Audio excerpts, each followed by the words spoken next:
First and foremost, I'd like to apologise for all of you for lying for about the last 3 months to your faces every time I've been asked about retirement, but today's the day for you guys to ask away anything you like. I don't have a whole heap to say. I'll probably do that towards the end of the series, but if you guys have got any questions, fire away.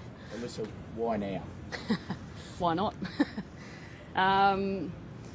Timing's right, I think. I spoke a little bit about yesterday about feeling like I lost a little bit of my competitive edge. I think that comes from probably up top. Been doing it a long period of time. I've loved every minute of it, but I felt like every contest I wanted to be a part of and I wanted to compete, and it's probably drained me a little bit more over the years, and I've noticed that probably having to come back from injury and dive pretty deep the last few seasons has probably taken it out of me quite a lot. But I guess the opportunity to finish at home was something that I really wanted to do, and to be completely honest, if I had fought my way through to the World Cup, it's probably not doing the right thing by my teammates and probably the country as well to half-arse that opportunity. So, I think now's as good a time as ever. You touched on injury. Is your body your best advisor? I think so. I think your mind is, to be completely honest. I think you know when you're not quite willing to make the right decisions here and there and push through some certain things. But obviously my body has let me down at times over the last probably 12 to 18 months, and that's been a real challenge that I've had to navigate. I won't lie, that ball that hit me in the thumb in the World Cup semi-final was a real body blow. I was really looking forward to a really exciting WBBL, and that probably cost me the opportunity to go out there and enjoy that side of the game, which I've loved playing the domestic cricket here in Australia for a long period of time. So that was frustrating, but in all honesty, the body feels really good, and I'm excited for an opportunity to get back out there and represent Australia a couple more times. Alyssa, when did this thought come into consideration? It's been around a little while. I think probably when I took on the captaincy. Part of that was a little bit of a timeline of what I wanted to achieve with the group, and where I wanted to take the group and lead this next generation into doing their own thing. And normally you look at World Cups and you think that's often a time where people step away from the game. But in answer to your question, I think it's been in the back of my mind for a period of time, and I guess from my perspective, to finally have just said it and get it out there and to let everybody know. I just get to enjoy that moment now and hopefully play with a smile on my face another couple of times. When you said you started to lose that competitive edge, Yep. is that a sad realisation? How many emotions? Not really. I think I've been doing this for a really long time and competed at the highest level for that amount of time, and it wasn't a sad thing. I've always enjoyed the perspective of there's so much more to life than just cricket, and I'm really blessed with that perspective throughout my life. And I guess when it comes to retirement, it's quite daunting for a lot of people, but in standing here right now, I'm really excited for the future come the end of March. I'll be obviously excited to run back out there a couple more times for Australia, but what happens after that I think is going to be really exciting, and I'm looking forward to that next chapter. So it wasn't necessarily a sad thing. It was just probably one of those moments where you know that, one door closes and another one might open. What have been some reactions from your teammates at the time? Oddly, a little bit of shock, which I find fascinating, but at the same time, I think when you're deep in it and you're deep in the contest for as long as what we have been, you kind of forget about the little moments along the way and the little interactions, the little... not necessarily on-field, but off-field moments that you've enjoyed, and you kind of forget that when you're in the grind, and it gets frustrating. And I think probably this morning is just, I think it finally being out there has finally made me realise, how amazing it's been, and those little moments along the way have made the journey really, really incredible. And I feel so lucky to have played with, not only with, but against some generational players that'll go down in the best of the game, and the fact that I can compete against those people has made this journey really fulfilling. So I'm grateful for the opportunity that I played with some amazing people and also met some amazing people along the way, and I thank them for their messages this morning. It was really cool.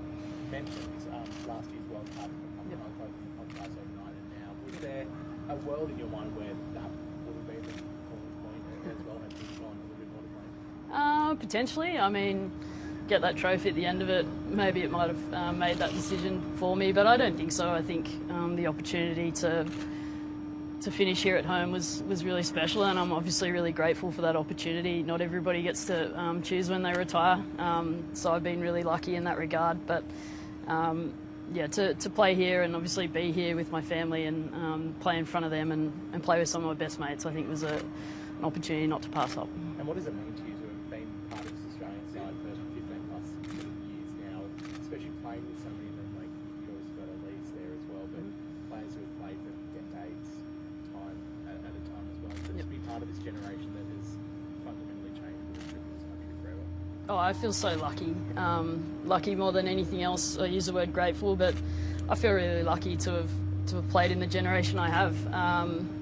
Like I said, I've met some amazing people, played with some amazing people, played against some amazing people, but I guess to be a part of a generation of success, and that's not just on field winning trophies, that's what the game looks like off field as well, and to be part of a group and an organisation that's, you know, driven women's sport in general forward throughout this decade, I think has been a really pleasing part of my career, and something I'll look back on fondly. Like I said, when you're in the moment and you're in the grind, you probably don't realise the importance of what you're doing, but hopefully come the back end of March I can sit down and reflect on, you know, what's been an amazing 15 years, and I've been part of a heap of success, but that off-field side of the game is so much more impressive, and there's so many people to thank in that regard, but I think for our team to continue to drive that forward has been really special.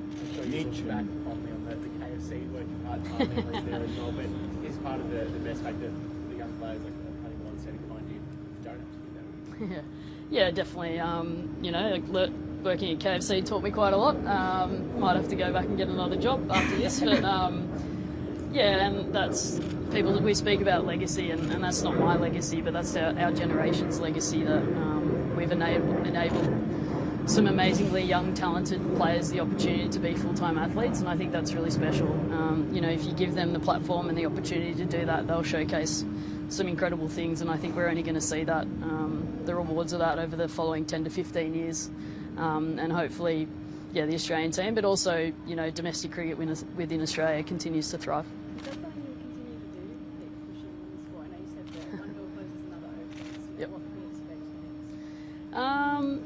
next? It's a great question, and I don't really have to answer that, I suppose, which is the really exciting thing. I don't know what the future looks like for me. I've been, you know, fortunate enough to have had a lot of opportunities outside of the game over the last 12 to 18 months, and looking at a few areas that interest me, but I still feel like I can contribute to the game, and this game is, whilst we use the word sacrifice a lot, it's given me so much, and I still owe a lot to this game of cricket. It's taught me lessons in life that I don't think you learn in many other places, and you know, it's helped me build some amazing relationships throughout my life as well, so I definitely love to give back to the game where I can, but we'll have to wait and see what that looks like. I think potentially afforded a little bit of time to sit back and reflect, and before I dive into anything, thankfully.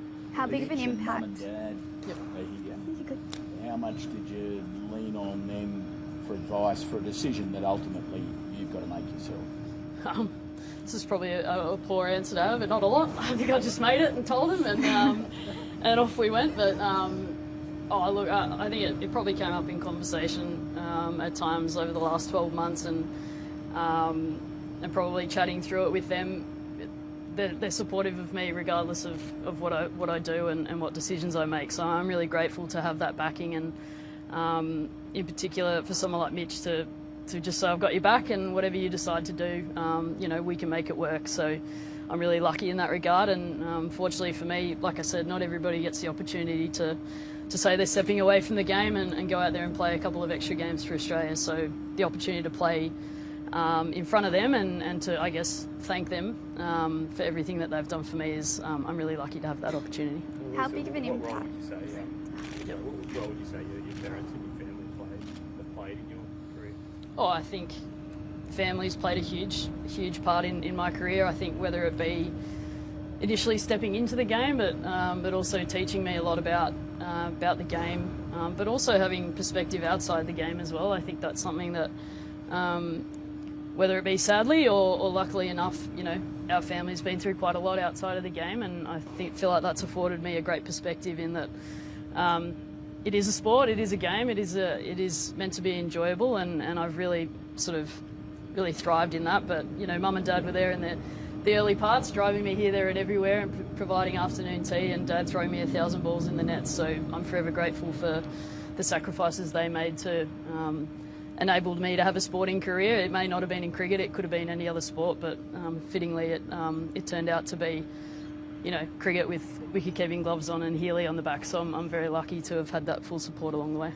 When people look back over your career, which they'll now do over the next month or so, they'll be the big innings and stand out.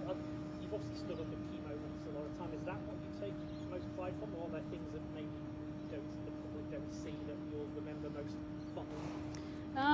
I mean, probably everyone will look at those flashy moments and go, that was who she was and how she played. But I think for me, probably from a cricket perspective, some of the times I've had to grind it out have been probably the more impressive knocks. It might be a scratchy 30, it might not be 170 in a World Cup final, but sometimes it's a 30 that gets you back into the game. And I look back on the T20 World Cup here and couldn't hit the ball off the square leading into that World Cup, and was told I shouldn't be playing in the side, and then to grind out a 50 in that first game, I think set me on a great path to do something really special in that World Cup. So I think there's little moments like that, but like I said before, I feel like the cricket side of it's one thing, but it's the little moments and the interactions that I feel like I've had outside of the game, to whether it be inspire a young girl or boy to pick up the game, or to talk to somebody about the game. That's really what's made all this special. And like I said, it's probably only today that's really hit me that that actually probably means more to me than the runs on the board or the dismissals. It's about growing the game and inspiring that next generation. So hopefully I've done that. And which I guess my generation, even younger, I've kind of grown up with you and some of these other girls, like Hassan, like some of my friends couldn't even name a men's cricketer, I'm sure. Like back when you were at Barca, parents were protesting about you making the boys team, like would you have imagined women's cricket being where it is now? I would have hoped and dreamed that it got to where it is now, and yeah, I couldn't have imagined that. I mean, at the time I didn't think I was any different to any of the boys running around there. I was just hopeful for an opportunity to do something amazing, and yeah, got given that. So yeah, it's fantastic to see it where it is today. I mean, I stand here now and most of our Australian team are over at the WPL. Money's not the be-all and end-all, but earning great money and putting on a product that the globe is watching, and I think that's really important for our sport, and the WBBL in particular has been a real driver of that. So to be leading that from an Australian perspective has been really special. Alyssa, you often endorse a number of your fellow teammates in the Australian team and their leadership qualities, but is there someone that you would like to see step into that role? Unfortunately, that's up for people paid a lot more than me to make big decisions day in, day out. But I mean, I've been really honest and transparent with the powers that be over my plans over the last 12 to 18 months, and I hope that's out of good faith in my perspective to make sure that the team's left in a great place moving forward. And those discussions will be had behind closed doors at the moment about who's going to step into that role and lead the team in a World Cup, which I think is really exciting for that next group of young leaders within our side. There's plenty in there, and that's probably where I feel really lucky to have been able to be a part of creating an environment where young leaders are able to flourish and express themselves, and hopefully become the next Australian captain and do some amazing things. Tali is obviously the current vice captain. Would you be, like, what has it been like having her as vice captain? Yep. Do you think she'd be suited to making that step up for the World Cup? Yeah, definitely. I mean, T-Mac's, greatest quality, outside of her tactical nous is, how cool, calm and collected she is under pressure. And I think she's showcased that over the last sort of 12 to 18 months when I've missed games here and there. Her ability to just step in and take charge and do it her own way has been really impressive. So, yeah, she's obviously been vice captain, so it obviously might look as a natural choice, but she's done an outstanding job, and I think her confidence has continued to grow in that space, and hopefully, if given an opportunity, she'll do a fantastic job. Going to spend the next couple of months trying to get someone else to take the gloves? Moons is such a reluctant keeper, so it'll be interesting to watch her go about things. But we'll wait and see what unfolds. But yeah, hopefully she wears them and wears those big floppy things well. You joked that Mitch's hole-in-one inspired you to retire. Yep. What are you most excited for post-cricket? I mean, I did make a joke that I'm retiring because Mitch got a hole in one and my golf's no good and I need to practice. But, look, I think, to be honest, I think the opportunity to reflect is something I'm really excited for, and probably the opportunity to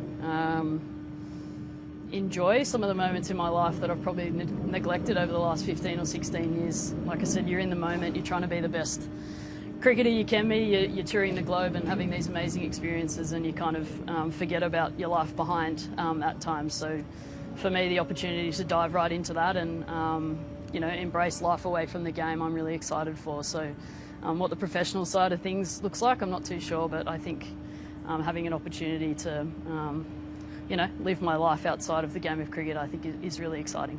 Albo said in his press conference this morning that you're one of his favourite commentators. What does something like that mean to you as well? I did see that. Somebody sent me that. That's that was a really cool thing for someone to see, that the Prime Minister is well aware of what I'm doing. It's a nice thing, but it's very flattering. I've thoroughly enjoyed my time in the commentary box over the summer, and from my perspective, I think that shows how far the game's come to be, a female in that space and to be valued and respected, and for people enjoying your opinion. I think was a really eye-opening experience for me, and I know I enjoyed it, so hopefully everyone else did as well.